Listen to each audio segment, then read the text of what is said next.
पहा नवीन एपिसोड्स एकदम add free.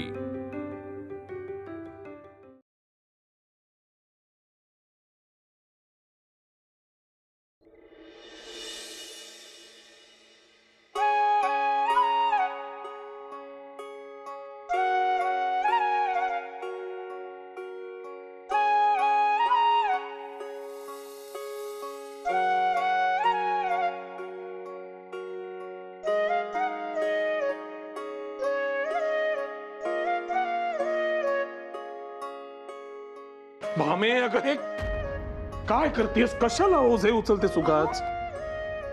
हा एवढा भार अंगावर घ्यायचा नाही. आणि ही वेळ एका दगदग करण्याची. झोप पाहू.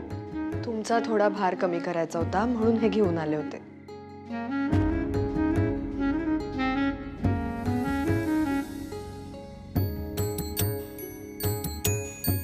मी वचन दिलं होतं तुम्हाला, कुठल्याही संकटात तुमच्या सोबत उभी राहीन, शक्य त्या मार्गाने. आता तुमच्या शाळा सुरू करण्याच्या स्वप्नात कुठलाही अडसर यायचा नाही.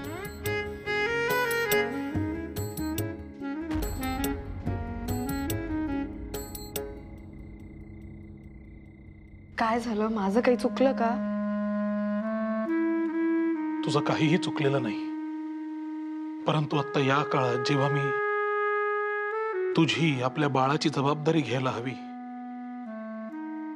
तेव्हा मी हे पराक्रम करायचं उरावर घेतलंय. अहो, असं का म्हणताय? मामनजींचं बोलणं इतकं मनावर नका घेऊ. आणि ही शाळा सुरू करायची हे तर तुमचं स्वप्न आहे, हो ना? पण हे समजावणार कसं आणि कुणाला? ज्या निस्वार्थीपणे हे स्त्रीधन तू मला देऊ करतेस त्याने मला भरून येतच आहे. परंतु असं समजू नकोस की हा बळवंत हातपाय चालवू शकत नाही. माझ्या स्वप्नांच्या लढाईत तुम्ही होरपळून जाऊ नका. मी माझं सर्वस्व अर्पण केलंय तुम्हाला. तुमचं कुठलंही स्वप्न असो किंवा लढाई, त्यात सुरुवातीपासून मी सहभागी होतच आले. आणि माझं स्त्रीधन हे नव्हे, ते माझ्या समोर आहे. हा तुझा मोठेपणा झाला, पण आता मला स्वतःला नव्याने सिद्ध करू दे. शाळा सुरू होण्यास अजून अवधी आहे.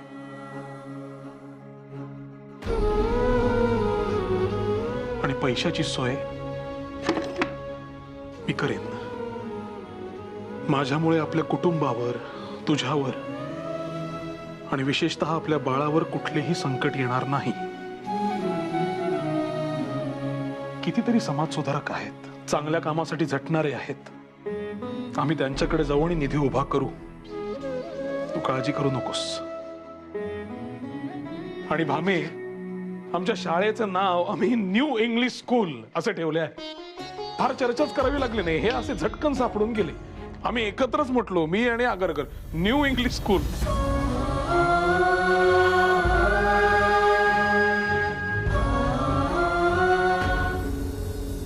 पालकांमध्ये जर आपण आस्था निर्माण करू शकलो तर ते आपसूक स्वतःच्या मुलाला शिक्षणासाठी प्रवृत्त करते.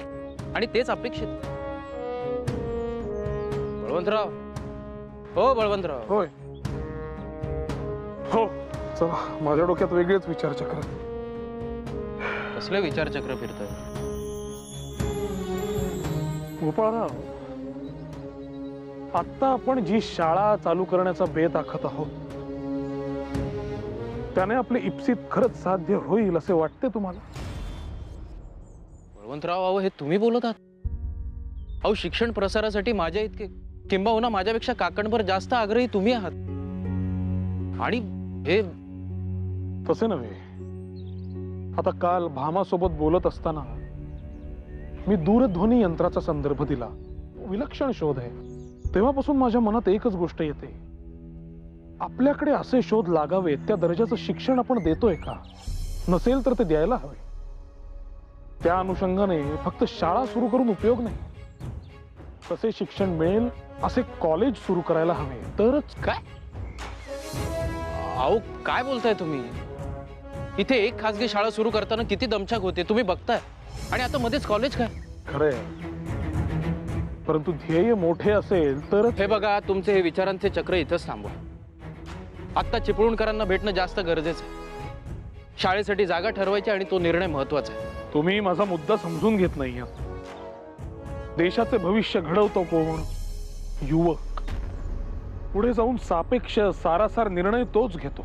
आपलेच उदाहरण घ्या. आज ज्या विचारांनी आपण झपाटलोय ते बालपणी आपल्या डोक्यात तरी येत होते का? अहो, आत्ता जो आपण निर्णय घेतलाय, जो विचार करतोय, त्याला बालपणापासून जोपासलेली विचारांची आणि संस्कारांची बैठक कारणीभूत आहे, असं वाटत नाही का तुम्हाला? आणि हे सगळे विचार आत्ता डोक्यातून काढून टाका. चिपळूणकरांनी जिथे जायला सांगितले तिथे जाणं गरजेचं आहे. चला. ठीक आहे, तिथे जाऊन चर्चा करूया.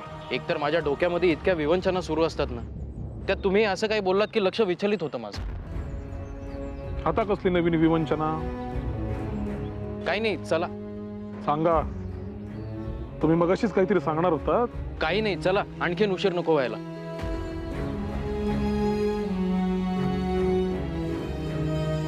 सासरे भाऊंचं पत्र आलंय. त्यांनी आग्रह धरलाय मंडळींना इथं घेऊन या म्हणून. अहो, मग चांगलंच आहे की. विवंचना कसली त्यात? आता कसे सांगायचे तुम्हाला? कुटुंबाच्या राहण्यापासून ते जगण्यापर्यंतची सोय करायची.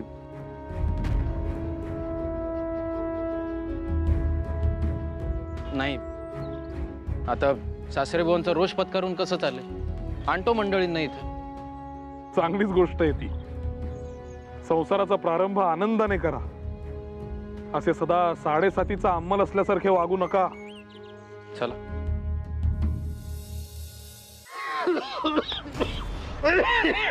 सावकाश काका.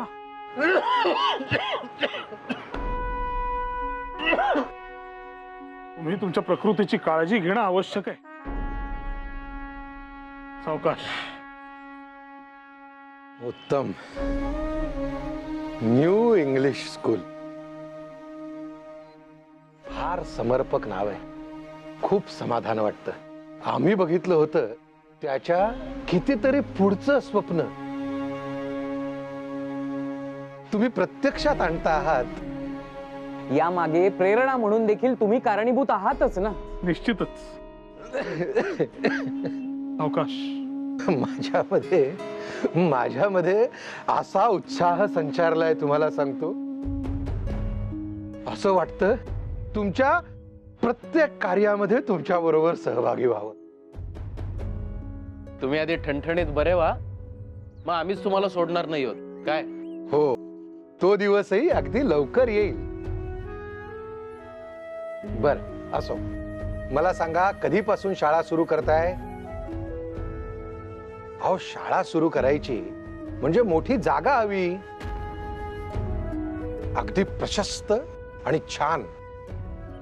झाली का त्याची व्यवस्था? तोच काहीसा पेच आहे.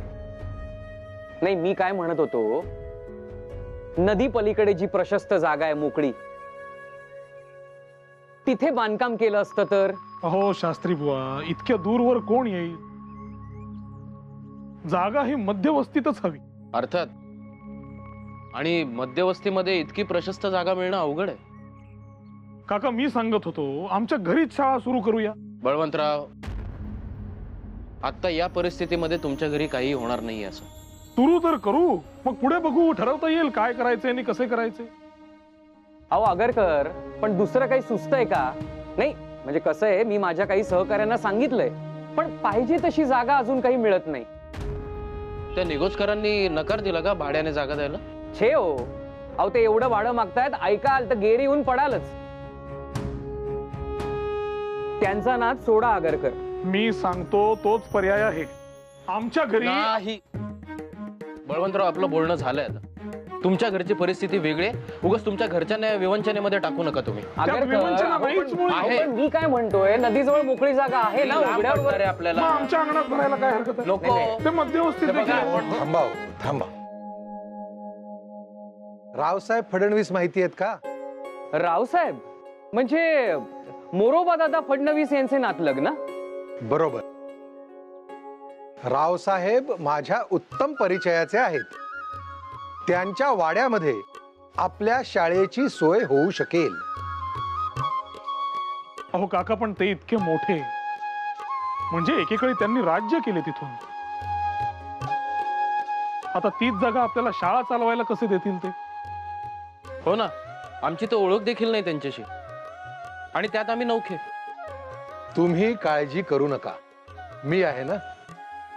ते राज्यकर्ते होते म्हणूनच त्यांना या कार्याचं महत्व समजू शकेल. रावसाहेब फडणवीस हे मोठे दानशूर व्यक्ती आहेत. या असल्या सामाजिक कार्याला नेहमी सरळ हस्ते ते मदत करत असतात. मी शब्द टाकीन त्यांच्याकडे. माझा शब्द रावसाहेब कधीही पडू देणार नाहीत. तुम्ही त्याची काळजी करू नका. तुम्ही जरा स्वस्थ बसा. खोकला वाढलाय. काका हे घ्या, पाणी घ्या. आपण वैद्यांना बोलवूया का? सावकाश सावकाश सावकाश. मी घेऊन येतो वैद्यभुवांना. अरे नको, आधी न्यू इंग्लिश स्कूलचं काम करा. जे महत्वाचं.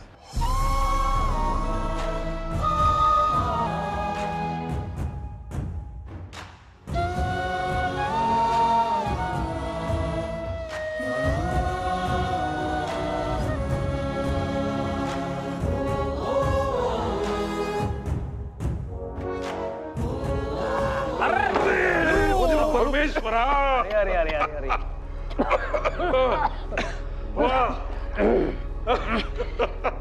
सावकाश आगरकर बुवा. बळवंतराव, सावकाश यायचा दरवाजा मोडला असता आता. हे बघा नामदोषी, आपल्या वाटेत येणारे अडथळे हे असेच दूर करायला हवे, समजले? अरे अरे अगदी अरे, खरं. अरे अरे, काय काय ही दुरावस्था झाली हो. हा, मोरोबा दादांचा वाडा हा एवढी अशी मध्यवर्ती वास्तू आणि ही काय अवस्था झाली. अहो अहो अहो, आगरकर, अवस्था हे बघा. हे काढा. ही तुमची अवस्था नीट करू दे. बळवंतराव, ही काय अडगळ इथे. मला वाटतंय मजूर बोलून घ्यायला हवेत. अहो, आपले घर आपणच आवरायला हवे. अहो बळवंतराव, अहो सावकाश, अहो, अहो. पहिले ह्या सगळ्या टोपले वगैरे उचलून ठेवा. हा. खराटे तिथे मला पडलेले दिसतंय.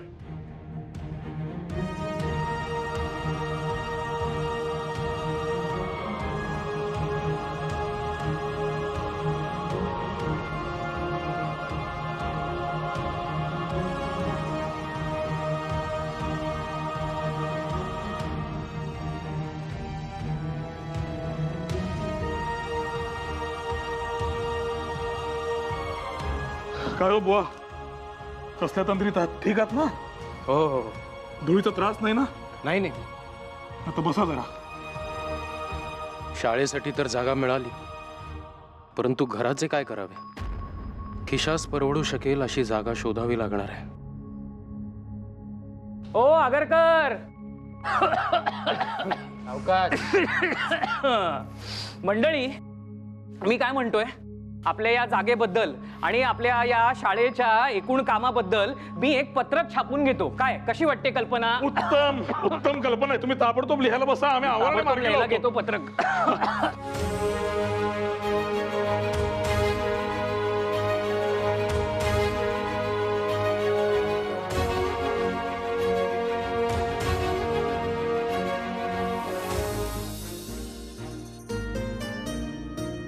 हे घ्या बुवा. 2 जानेवारी. लक्षात ठेवा. दादा, हो, हे घ्या.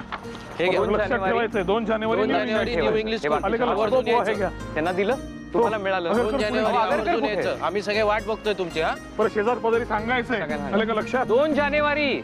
व्यत्यय आणल्याबद्दल क्षमस्व. हे घ्या, हे घ्या पत्रक. वाचता येते का?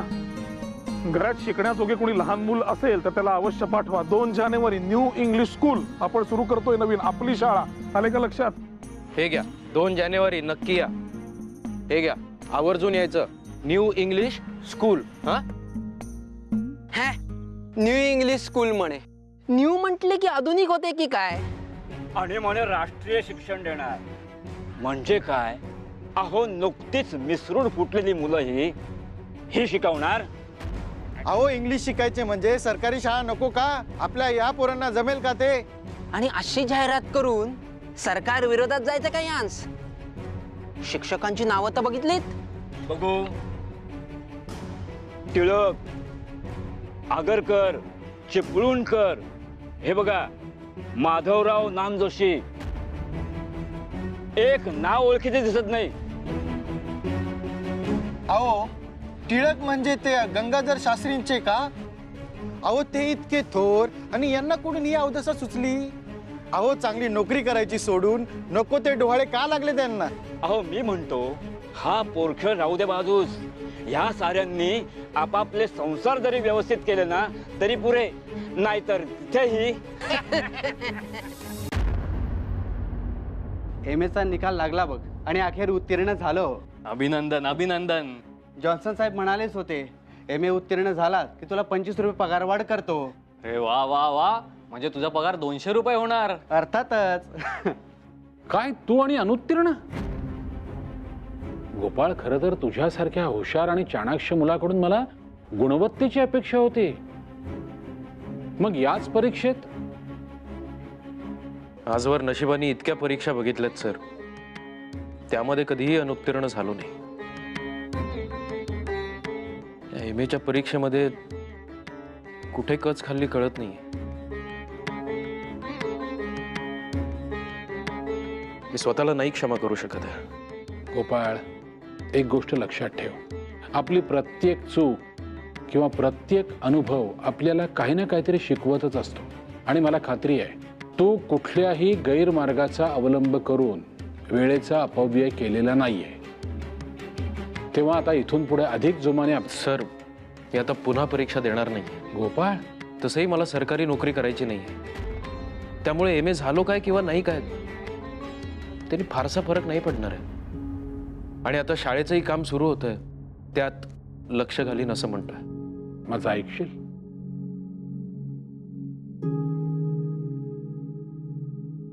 गोपाळ, आपल्या आयुष्यातला कुठलाही निर्णय भावनेच्या आहारी जाऊन घ्यायचा नसतो आणि ते योग्यही नसतं. तू उद्या पदवी मिळवशील, शिक्षक होशील, माझी जागा घेशील, तुझ्याविषयी विद्यार्थ्यांच्या मनामध्ये आदर निर्माण व्हायला हवा ना? सर, पण पदवी आणि ज्ञान याचा एकमेकांशी काहीही संबंध नाहीये. अगदी बरोबर, पण केवळ तेच नाहीये ना. एक गोष्ट विसरू नकोस, तुला शिष्यवृत्ती मिळाली आहे. तू जर का तुझं शिक्षण अर्धवट सोडलंस तर ती शिष्यवृत्ती वाया नाही का जाणार? एक गोष्ट लक्षात घे, विद्यार्थी प्रवेश शुल्क भरतात, परीक्षा शुल्क भरतात, लोकांकडून कर मिळवला जातो, त्यामुळे एखादी संस्था सुरू राहते.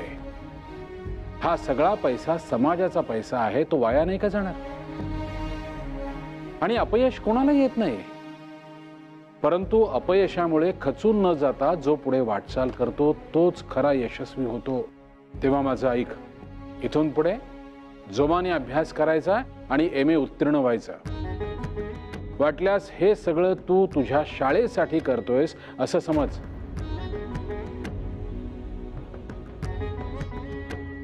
बरोबर आहे सर तुमचं. परिस्थितीची जाणीव करून दिल्याबद्दल धन्यवाद. मी शिक्षण नक्की पूर्ण करेन आता. काळजी करू नकोस, मी आहे तुझ्या पाठीशी. बाकी चिपळूणकरांनी पत्रक फार सुरेख छापलंय. सगळं कसं अगदी मुद्देसूद. राष्ट्रीय शिक्षण उत्तम. अल्पशुल्क घेऊन शिक्षण देणार? अरे काय चाललंय बाळ? मी पूर्वीच म्हणालो होतो काका, आम्ही शाळा सुरू करणार आहोत. अरे पण हे सर्व कशासाठी म्हणतो मी? एवढी वकिली शिकलास तरीही नोकरी करणार नाही म्हणालास. हे सर्व मान्य केलं ना आम्ही बाबा. मग आता ती कचेरी उघडली आहेस, ती तरी चालव ना स्वतःहून. काका, मी स्वतःसाठी काही करेन अशी तुमची अपेक्षा असेल तर ती मनातून काढून टाका. अपेक्षा भंग तरी होणार नाही. बाळ, तू यांच्याबद्दल चुकीचा समज करून घेतोयस. नाही काकू, तुम्हीच मला समजू शकत नाही आहात. मला आश्चर्य याचे वाटते, तुमचा मुलगा स्वार्थासाठी काहीही न करता समाजासाठी उभा राहायचा प्रयत्न करतोय. त्याचा तुम्हाला अभिमान वाटायला हवा, ते सोडून तुम्हाला हे सगळे खूळ वाटते. बळवंतराव, आमच्या मनात तुमच्याबद्दल खूप अभिमान आहे. खात्री बाळगा. आमचं सोडा. अरे पण ह्या मुलीचा तिच्या उदरातल्या गर्भाचा थोडा तरी विचार कर. मी माझे दायित्व नाकारतच नाही आणि तसे वचन दिले मी भामाला. हवे तर विचारा तिला. आणि हे जसे आमचे अपत्य आहे, तशी ही शाळा हे देखील आमचे अपत्यच नाही का? आणि राहता राहिला प्रश्न घर चालवण्याचा. मी वचन देतो, तुम्ही सर्व, हे घर, माझे बाळ, कुणीही उपाशी राहणार नाही याची मी सोय करीन.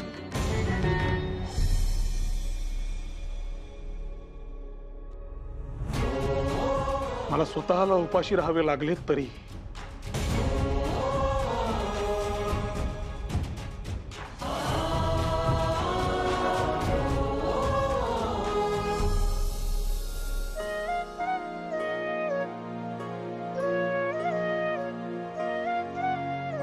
परमेश्वरा, जे यांच्या मनात आहे ते निर्विघ्नपणे पार पडू दे रे बाबा. त्यांचे मन शांत ठेव.